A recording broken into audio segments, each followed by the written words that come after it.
Price Lord Holy Spirit. Happy man who's behind Jesus Christ. சந்தோஷமான மனிதன் இயேசுவின் பின்னால். இன்று ஆண்டுடைய வார்த்தை, உன் விண்ணப்பத்தை கேட்டேன், உன் கண்ணீரை கண்டேன். எசையா 38:5.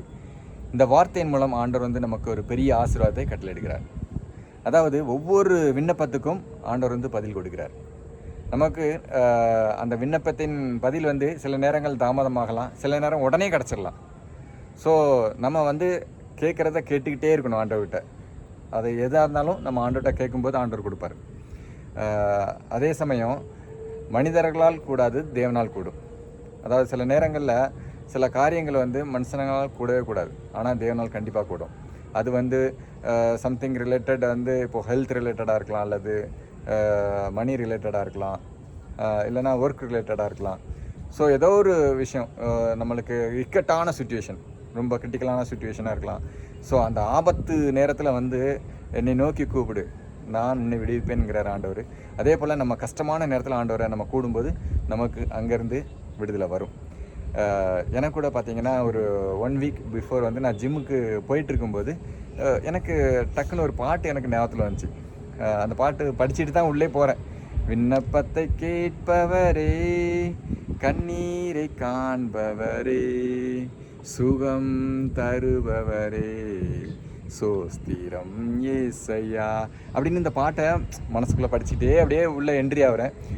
நான் ரெகுலராக ஜிம்மு லேட்டாக தான் போவேன். ஸோ நான் போகும்போது அங்கே ஜிம்மில் யாருமே இருக்க மாட்டாங்க, மாஸ்டர் மட்டும் இருப்பாங்க. ஸோ நான் ஒரு ஆளுக்காக அந்த ஜிம்மில் பார்த்திங்கன்னா எல்லா ஃபேனும் ஓடும், ஏசி ஓடும்.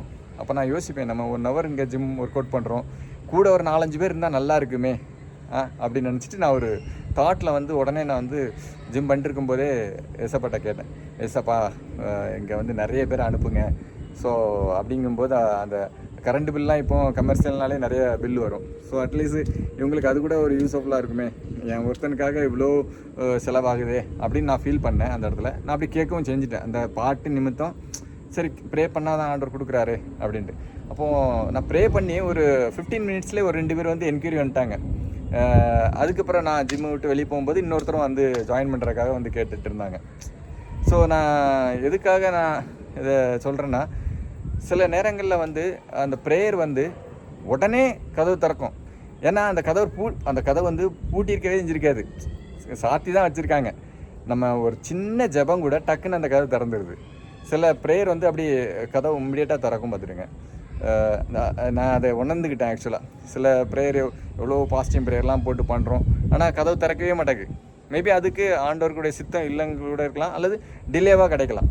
ஆனால் சில இதுக்கு உடனே கிடைக்கும், ஆனால் அதனுடைய ரிக்வஸ்ட்டு அங்கே கதவு தட்டின உடனே டக்குன்னு திறந்துடும் கதவு சில ரிக்வஸ்ட்டு. ஸோ அதே போல் நம்ம கூட பார்த்திங்கன்னா நம்மளை சுற்றி இருக்கிற ஃப்ரெண்ட்ஸு, ஃபேமிலிஸில் யாருக்காவது நீட் இருந்தால் கூட நம்ம யாராவது அந்த நீடை பற்றி நம்மக்கிட்ட சொல்கிறாங்களோ அல்லது நம்ம தெரிய வருதோ, உடனே நமக்கு அது ஒரு நிமிஷம் அல்லது ஒரு 2 நிமிஷம் நம்ம அதுக்காக நம்ம நினைத்து கொண்டாலே போதும், அல்லது ஒரு 10 செகண்ட் நினைத்தாலே போதும். ஆண்டவர் கண்டிப்பாக உடனே அந்த கதவை தட்டி திறக்க வச்சுருவார்.